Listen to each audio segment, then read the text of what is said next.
Hi, and welcome back to A History of Saps, Blackjacks, and Slungshots.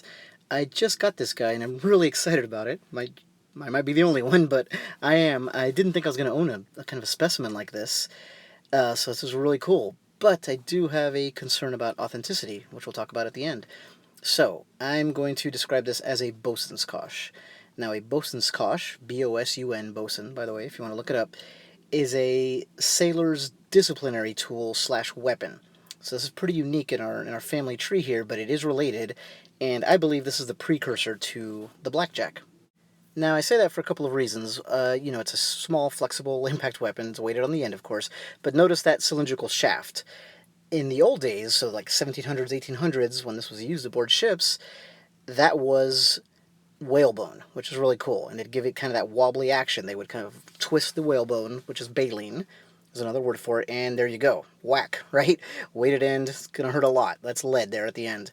So a cylindrical shaft like that with a weighted ball of lead at the end, that kind of is the modern blackjack, for those of you who know what that is, and if not, we'll see it in a future video. This is the only weapon that I can think of at all that could be a precursor of any kind. And the other thing is that terrestrial saps blackjacks, like you can read about one in an Ernest Hemingway story, that had nothing to do with sailing, later in history did have whalebone shafts as well. So it seems like that concept kind of carried through. Then later somebody decided to use a metal spring. The other change then would be that you would basically wrap it in leather.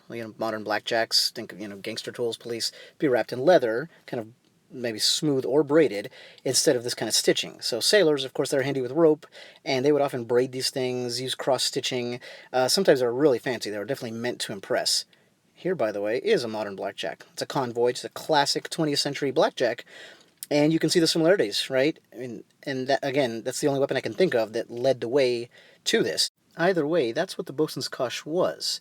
It's kind of a older, larger, fancier version of what I was just holding.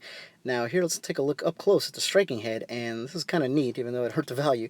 You can see the actual lead exposed there. There's no doubt what's in there, right? And that's what almost all blackjacks and saps have on the inside. And you can see that this one got some use. I don't know how that stitching got broken, but it might have not been pretty. You also notice that even wearing, you see where it's kind of tan colored? You'll see that a lot in old Bosun's Coshes. I'm not saying this is one, but in the real old ones, you will see that, and a real even wearing on both knobs is kind of interesting, because that means, any guesses? That means it rolled back and forth on a ship a lot, because of the motion of the sea. So that's a nice little point to look for in terms of authenticity. You've probably noticed the trouble I'm having keeping this thing all in frame as opposed to some of the other ones.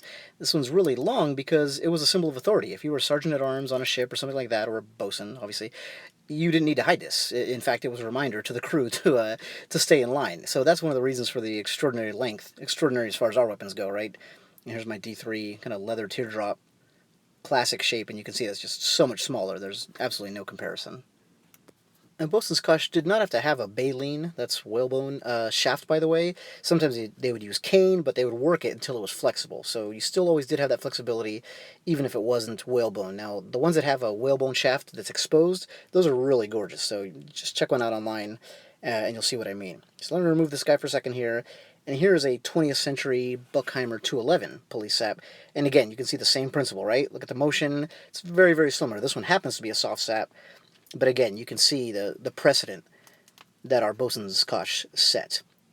Well, also, these were made with a lot of variety, like I mentioned. I've seen some with two-tone patterns woven.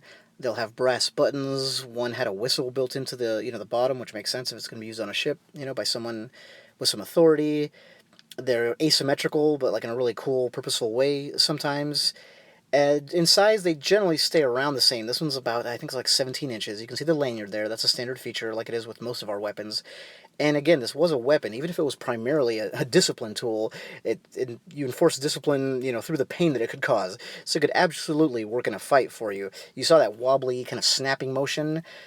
With the extra length here, you'd get more torque, and that's a big ball of lead there at the end, so it would not be pretty. A strike to the head could potentially be lethal without any question. Overall, then, this is a great example of a sailor's weapon.